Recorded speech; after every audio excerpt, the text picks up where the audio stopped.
émission oyo ezaka émission na bino bana mboka pona ke boye bandenge nini makambo kitira mboka na biso ezo évoluer awa na République démocratique du Congo.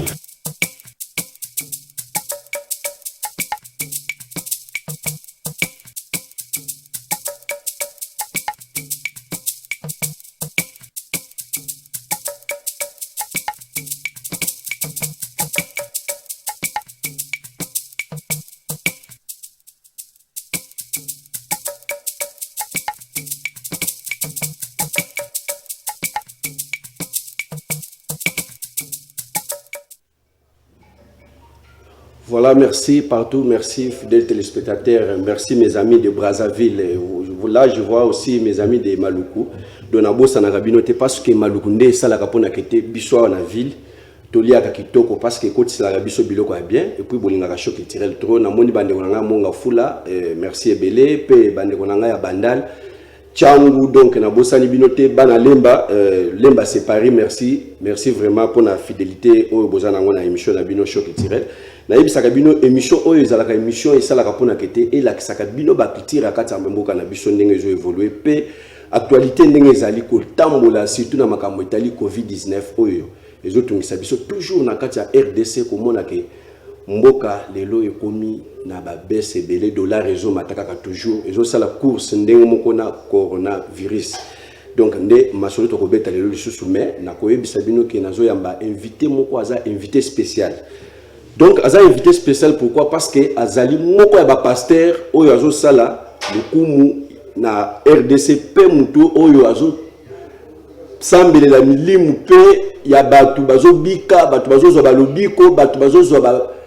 bénédiction na ndenge à travers ya prière na par salaka po Azali moko ya ba pasteur pe oyo azo sambela ndenge nzambe asengaka pona kete mwana nzambe azala toujours to kobeta na ma solo nde pasteur nini Azali pasteur ya ACK.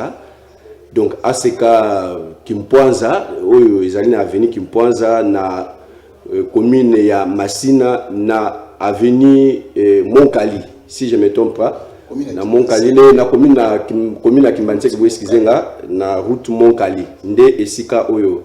akambaka église na ye tokobeta na ye masolo pour na actualité ezaka na mboka na biso à travers la perspective na bango évêque Mukuna oyo bakangaki boyebi bien bakangaki aza toujours na prison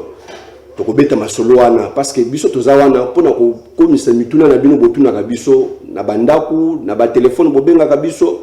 yango nde toluki moko na bango parce que yende aza expert na makambwana oyo azali prêt pona ko pesa ba réponse ya ba mituna oyo bino botuna ki biso na kati ya bandaku na bino pe na ba message botindela ki biso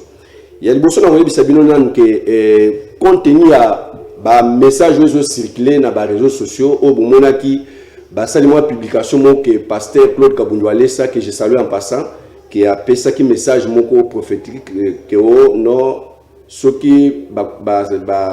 konjamboka ba libérer pasteur Mukunate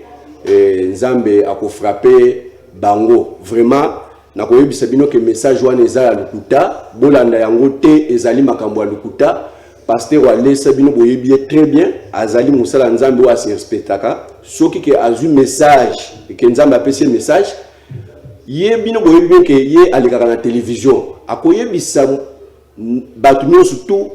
ndenge nzambe apesi message parce que message babomba kango na sa message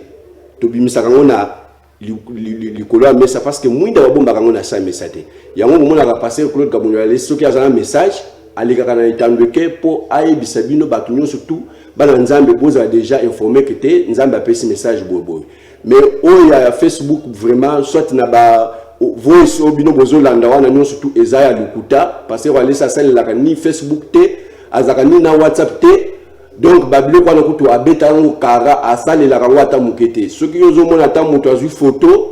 ya pasteur achiwana komi bikoma koma na bino bokoma na bandako so confinement et l'équipe bino donc soki ndeni bozali makambo ko sala donc il faut banda bikoma koma ya pamba o zalati na il faut boza na respect na musala nzambe azali mutu ya kosakana na ye pamba te parce que yo mutu zo sala biloko bongo yeba ke nzamba ko frapper makasi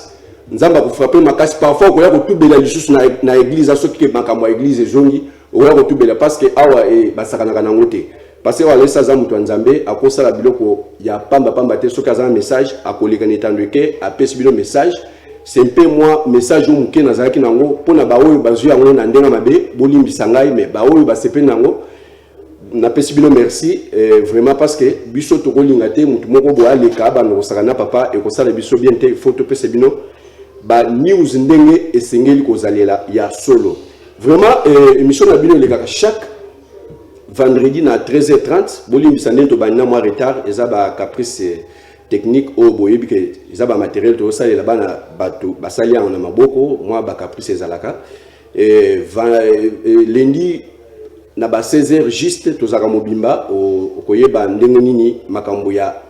actualité ya mboka na biso ya culture ndenge etambolaka toujours na émission na bino ya show culturel ngai mutu oyo na présentaka bino émission ngo nde André Chitala Muziki nazaka toujours wana pona ke na sa yela bino musala ça dépend na ba contrat ou to signer na bino pona ke to lukela bino ba information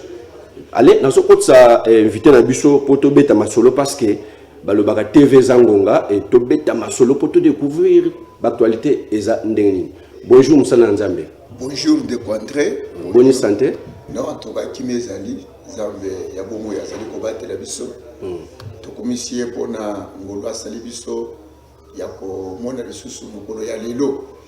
ndenge ndeko moko alobaka kolala kola mukeza bitidi te oui olali ola muki obimi ozongi kumisa zambe tout mouvement tozo sala ezana bato oyo na kati ya mabota soki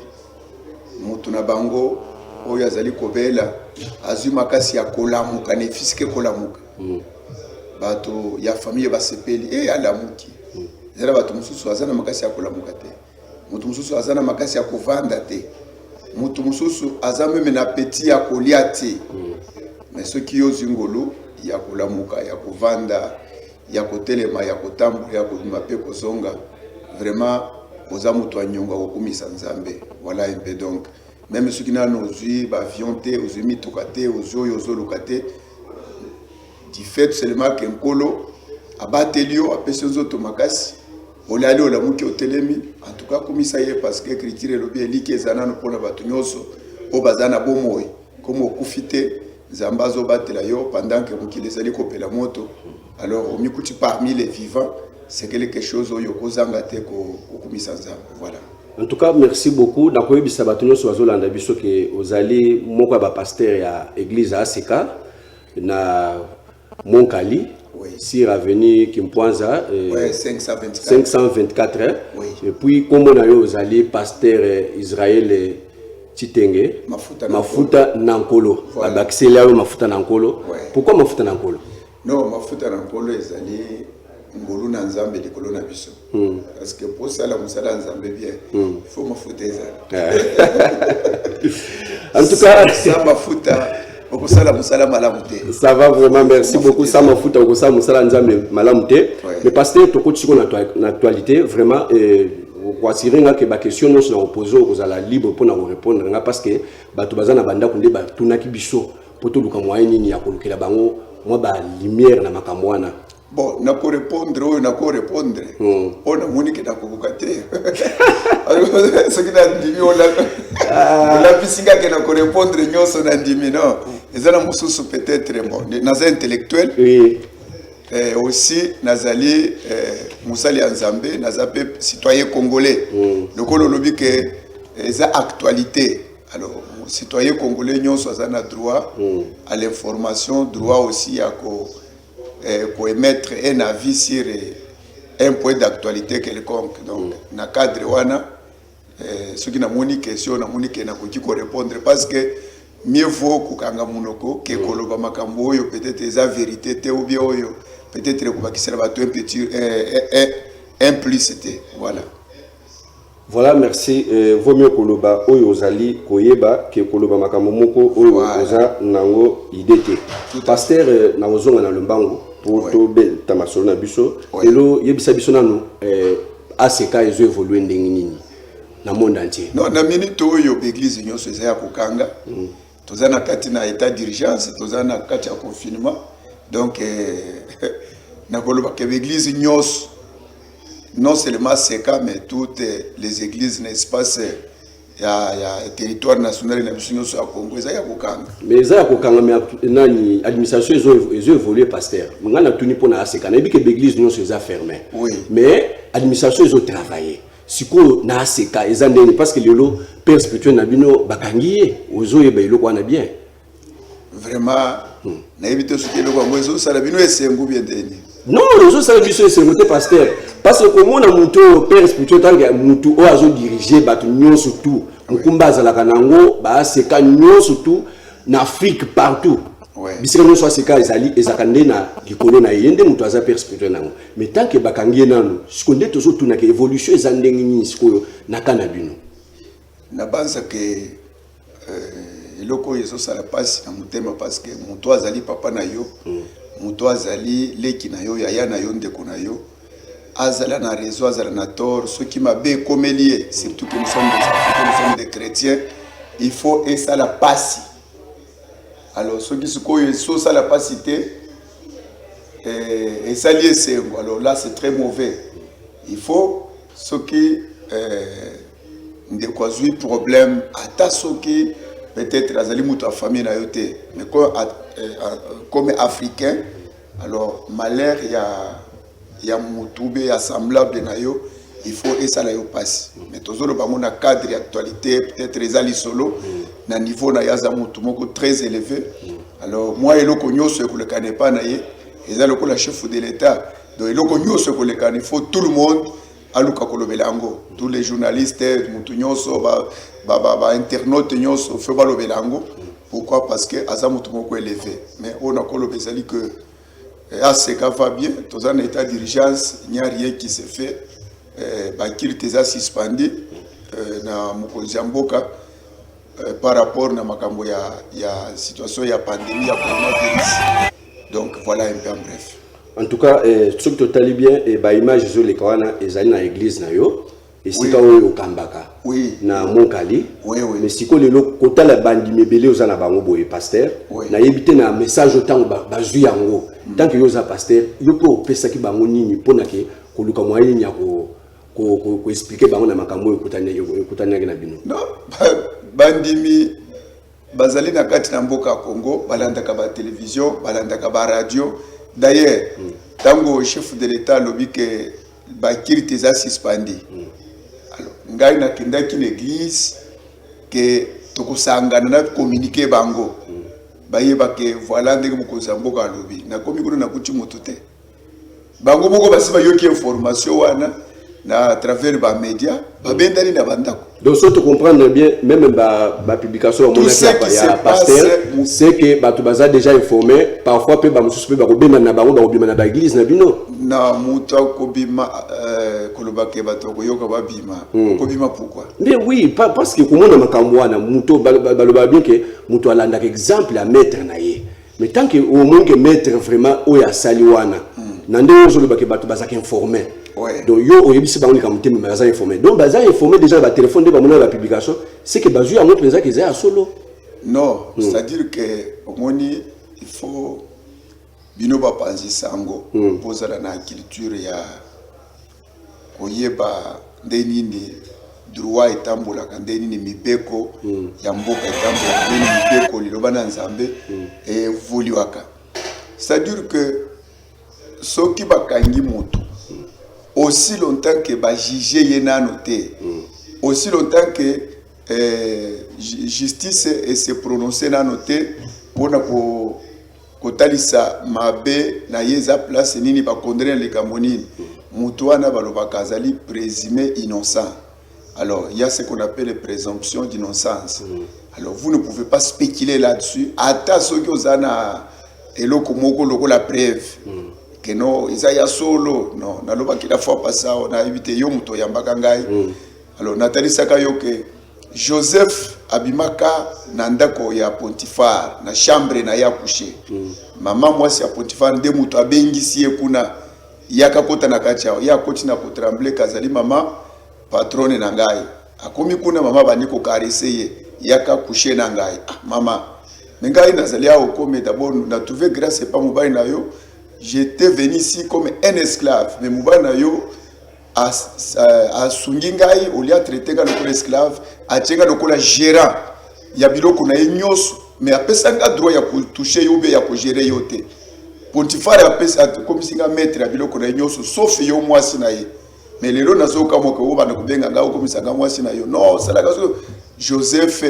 le razo kima mwasi wana botoli elamba abani kolande na sima tango abimi libanda mwasi abelelike boya kotala mwana oyo muumbu ya bayudo mubali nangaki na jikosomba tala kotelinga na chambre yake ko violenga na minute wana tayo sio za kili banda ya ndako ya Pontifar olingaki oyo bakeza lokutato solo non salikata makambo yaka ande kuna ngai na minute oyo opinion même internationale et nationale tous a divisé. Il y a beaucoup de monde qui disent que ce sont des montages, ce sont des mensonges. Il y a aussi beaucoup bazo ba ne ça ya solo et ça bon. Alors banani bazo ba vrai, banani bazo ba faux. Le point d'interrogation ba musupe bazo ba que non et ça makambo politique et ça na kati wana. Donc vous voyez ce qu'il n'y a que Dieu seul qui est le juste juge, Dieu seul qui sont de l'équerre et les reins nda yebi vrai version ya likambo. Alors juste cause à la pression à spéculer là-dessus, mais tous en a penché à mon cobo et que tu vas poser la question et il de la bango non. Ça dure que c'est ça un peu ma position, mon humble avis voilà. En tout cas, merci Nasser Kamwani, vraiment félicitations na clip ya kitoko obimisi vraiment na banzi toko yambayo pour que batunyo soba découvrir musala na yozo sa lanzambe kitoko et vraiment ba clip ya kitoko banzembo ya bien vraiment merci pena Nasser Naomi. Abimisi pe clip na ya sika vraiment to beta du suspect ma solo to yamba ye pe to beta ma solo toujours na show culturel pour découvrir musala nzambe ndenge zo continuer toujours même na luyembo et zo sale makaka et pas ser na biso Naomi vraiment et que je salue en passant na zongelio siko kotala siko lelo na ba makamunyo seleki na yebite bato mususu bazolo bakeno ba pasteur mususu aseka ba komi na idée ya ko changer ba kombo ba église parce que monde déjà qui était évolution d'un tokomo kende comme moi keba soit na pente balingi ba changer ba kombo ba chape ba kombo na bango parce que ba ko ya ko risquer soit ba yoko kanga ba église là c'est ka bana nzambe ba ko perdre place à ressemble yo siko yo posa na ba position on a déjà entendu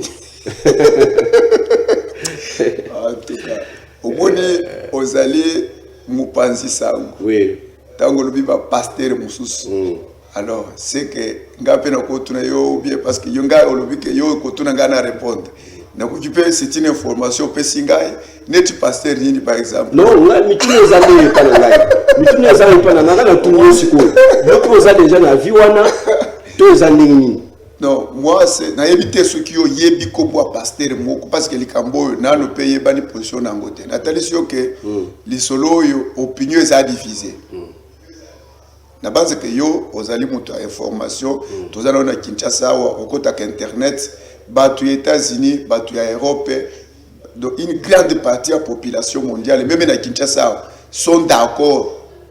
et sont d'avis que les Cambodge est politique bakangié parce que makambo ya éveil de ya conscience oyo annoncé qui dès le ko ba lukeli rubrique wana. Alors, ba mususu bazoro ba ke ba vidéo wana eza ba montage. Il y a déjà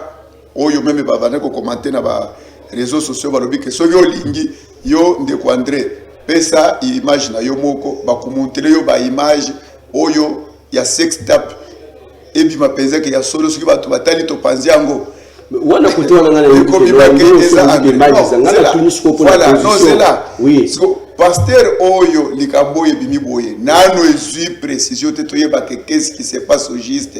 nano toyebi nano kutu même justice nano le likambote et ça nano papa nano asali ata une semaine était na prison du coup pasteur Oyo kembala muko bana kuluka changer mikanda ou bien changer kombo ya seka non c'est kazaleki mutu malamu te dans la vie. Très bien. Il faut yeba que makambo comme la kamutu no likambo ezo kamutu sauf nzete même nzete zo kalikambo ce que yo chemoto pe menacer nzete c'est que nzete du problème ce que zo li chete ou bien parce lo beti nzete omona kama yezo tangati c'est que nzete du problème donc mutu nyonso azwaka problème na mokili oyo ce qui na no ziote balobaka koseka nani soda oyo bozana ina affronter pour massa sézuye pour yo na lolongwe peut affronter olongwe na mukilité tozana yo na mukili très bien lelo tokoseka efeke meto yebite da mususu ya yolobi et kozala vraiment soni munene collègue kozala terrible très bien donc voilà je peux dire que oyo akozana makanisi ya kusala bongo peut-être biloko mususu ya même déjà oyo asambela kakutu teme na ndeka ya bumutu boy kobanda ko procéder na ba biloko na ba pratique ndengo wana c'est une façon aussi d'être le gola mutu moko vraiment méchant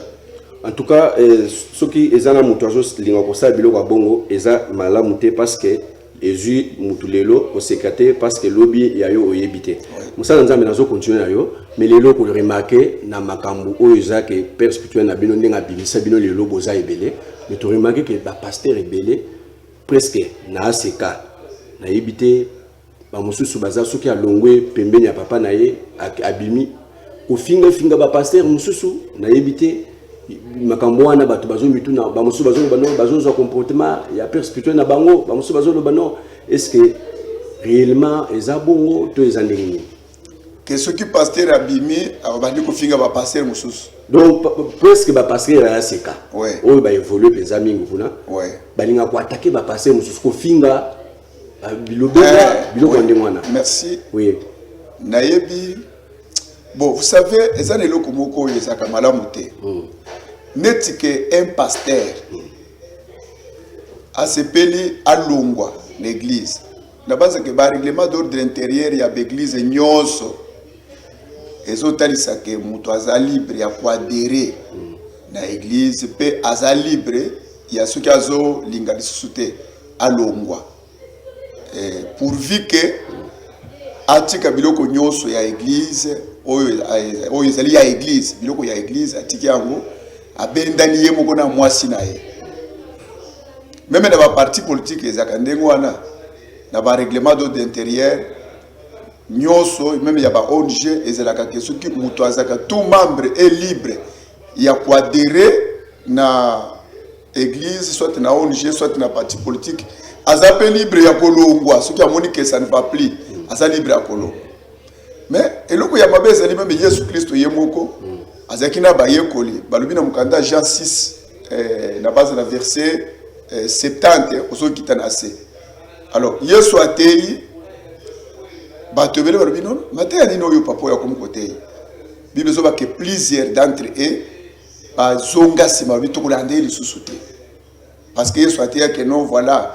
ceux qui mutu alie musuli nanga te ceux qui ameli makila nanga te akokota bukonza likolo te ah mais or bango na mubeko ya Moïse bayebi que Moïse ayebisa bango que non l'âme de toute chair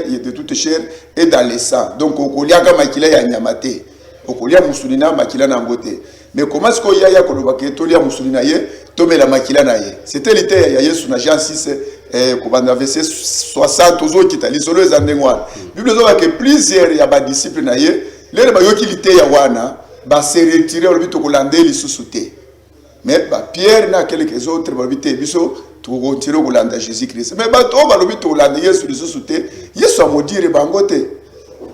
Yesu abomi bango te alors l'église ezali que ce qui mutu abimi communauté tikali ezola kelema tikali ezofinga ye tikali peut-être ezotelemela ye ndenga longo wana non mutu akolongwa même Yesu bato balongwaka ba statut ba règlement d'ordre intérieur lobi que mutu aza libre ya kolongwa mais siko mutu alongwe il faut tout tikali tozola kelema be tozofinga ye non yo mutu polongwe est-ce qu'il faut bande zo kofinga batoyo bayamba yo babokola yo basunga yo c'est un comportement mon aganga sur la télévision pour nous dénoncer ba anti-valeur les ana kati église à Congo ba église ba communauté bazala bizali moko soki mutu alongwe akomi ennemi mutu wana alongwe pe mais bato yo bayambi yo oyaki na bitumba oyaki na ba problème oyaki ndengo komi wana te ezo ngo sujet bo olongwa parce que biso nyonso lelo soki tozali lo ba passer na seka ko to bana ko sabela na seka te to bandi na catholique na malongi to longwe na catholique to koti na ba apostole ba baba atie biso ba kovo ba papa ba tiki ba mandefu bazo chacho shelu tolongwe kuna est-ce que côté tolongwa oso yoka sangwa modire biso non voilà merci merci à sœur Miki Mbenga et vraiment merci présentatrice de l'émission Miloulou Live. Vraiment, merci aussi à Jack Kato, vraiment depuis l'imité. Merci à papa Billy, pasteur Billy, merci beaucoup. Pasteur Nazongelio, mutuna mususu parce que na moni kuna balexinga déjà minute na réseau que na okita. Na profiter na poser déjà. Et na monaki moi vidéo moko pe lisusu circula ki tanke côté kaka ya baene na yo mundimi moko abengi moko ya pasteur aseka ibiseno papa ndenge na zaboye makambo libala na ngai mwa mbutu ekoti est-ce que moyen zali ko prier pour na ngai ya répondre mbala moko mama est-ce que na moment où to zali boye vraiment makambo coronavirus yoko bengela biloko bon na yebite pa na bino soki ke ndenge to zakala makambo coronavirus ba ko benga bino te pour prier mutu pour na makambo mosusu. Vraiment, c'est aussi bien. Au moins, ceux qui battent, tomboami, battent, marqué. Alors, bah, comme obligé, il y a le cognon sur les cannes, battent, lander. Ça dit quoi? Makamu ya coronavirus, c'est bandit, et zana no moto. Mon même médicament, il y a que la kangi l'église. C'est pour la première fois dans l'histoire que l'église est kangami, bekoli kangami. Donc, même batata, babota biso, nano babetre biso li solote, qu'il y a eu un jour, confinement. Même mot confinement toyoki yango nde mikolo les mots wana nanu même na classe na tikala ko prononcer yango te depuis na botami na koli confinement kombo wana mo wana na yoki yango mikolo. Alors et loko wana tango et paralysé qui bat troubla qui biso ba pasteur nyonso on ne s'attendait pas ça. Alors d'ailleurs même jusqu'alors il y a d'autres pasteurs même mission boya les kate ya baso salangote beaucoup sont sérieusement découragés. Alors, na moment wana ba sali loko wana baza découragé pour na kanyaka to pour na nini. Kanyaka c'est quoi? Est-ce que kanyaka est une église? Mais pour ça bloqué na makambo nde secondaire za découragé pour balika na ba émission te. C'est décourageant d'abord. Kanyaka c'est to chango pembeni. Mbongo ce qui est za pona mbongo na. Problème ba pasteur le baza découragé d'abord l'événement ndenge yé. Très bien. François et surprendre biso on ne s'attendait pas que coronavirus et wakati koya pe ya kusenga ke no na cadre ya état d'urgence bakanga l'église alors tango likambwane ye ezaki nano ezana no shosho na moment wana mutu abengi oh vraiment nazokuta na ba problème bibali nyoso nazokuta na bango vraiment bazalika ko décevoir ah c'est likambo yeka sika oyo nani nano tozali kuliko makambo ezana assez donc yozo lo bakebi bali nyoso donc kandenge mupepe ya corona zaboye alors ezana no likolo batu bayebite position nini ya kozwa alors yo siko yozo le la ke mibali nyoso zokutala bako bazo décevoir yo. Je pense que même nanda ko papa koza la bimaki azongi il y a aussi des choses oyo ezala ke inoporté pour na ko apporter na yango. Neti papa bana baswana kina simobi likamoko lekanaki mutu auchi kota yaki kaboy nano boyambie te afandite papa ndenge za boy tango ndeki musala awa tango totikala ki soko la sala ki boy non donc zakina cadre wana donc ya maintenant toujours benga bato l'émission zo salem toujours luka bandi est-ce que tu tokole babandi ndé musala na bisto salaka. En tout cas très bien merci vraiment na bazi ser oyo atunaki likambwana aza déjà na réponse na ye oyo kinde musala nzambe ndenge apesi lumière na likambwana vraiment ndenge alimbolelio vraiment toujours que na lomba parce que na moni minute na biso ko muke pesa programme à église na yo bon na banzi ke ba pekisi po boyamba bato belete mais quand même ba activité mosusu parfois et cause les autres salema soit moi bato bakoya koya wana ko consulter bino na makambo ba prière to ezandengi nini o meke un peu ko s'exprimer devant caméra pour le programme na ngai na sala ka émission a chaque mercredi à partir de 14h30 na teya kana kambaka Losambo émission de la vérité polele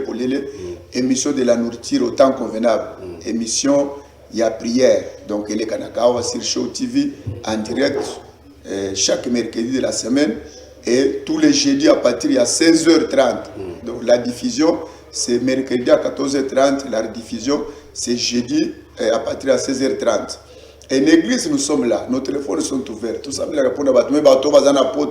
nous prions pour eux. Et des fois, nous sommes dans l'église, mais alors c'est pourquoi peut-être pour la bataille urgent, il y a service minimum. Je suis là.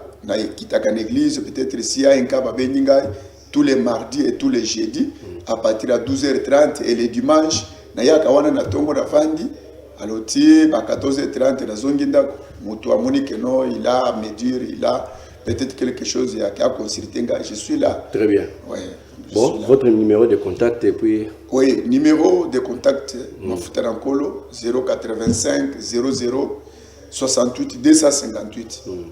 085 00 68 258. One is un numéro nangai. Donc la base de la paix c'est quand pena émission de l'onction auto sala chaque mercredi jeudi de na uchikolo en direct à Show TV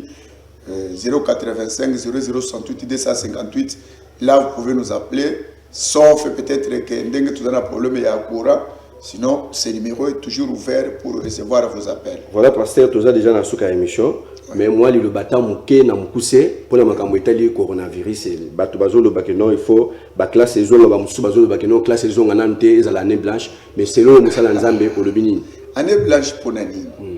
De classe les zones. Pas fou la misala bato bazo ngela ba activité. Donc au moni bino pas passer sango malamu même ba ministre ya ba ceux qui a ba ya bonne formation. Sunga kapé bato net par exemple tozo ka ba vidéo zo circuler na ba réseaux sociaux que bato bazo so ba bibembe parce que ba vimbisa nombre et bima que coronavirus zo mana Congo. Pourquoi tout ça? Donc net biloko mususu tozo yoka que non voilà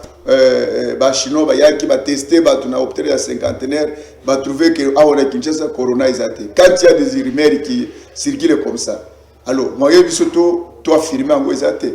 ndé musala ya ministre même information allez capable fixer opinion il va que nous aboye boye azo le kate ya le silence ce que tu se donner na information ni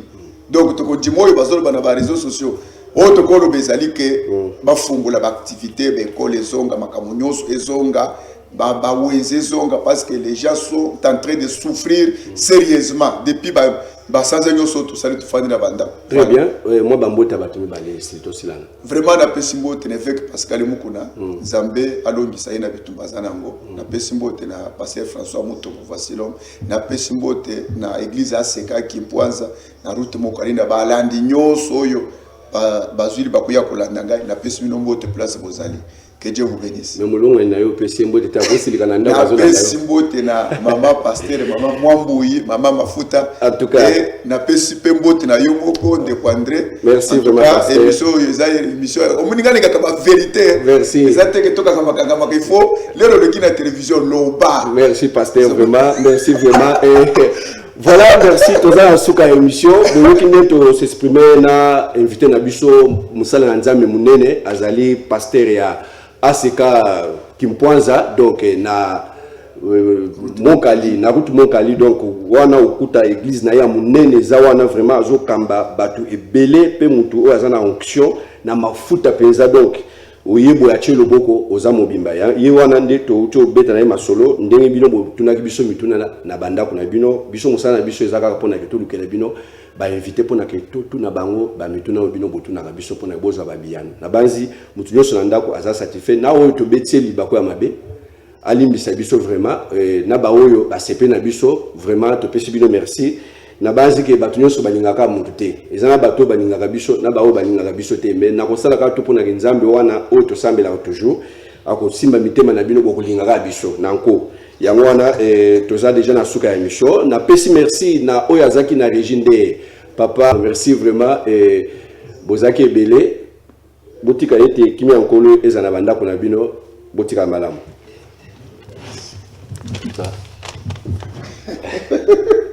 Système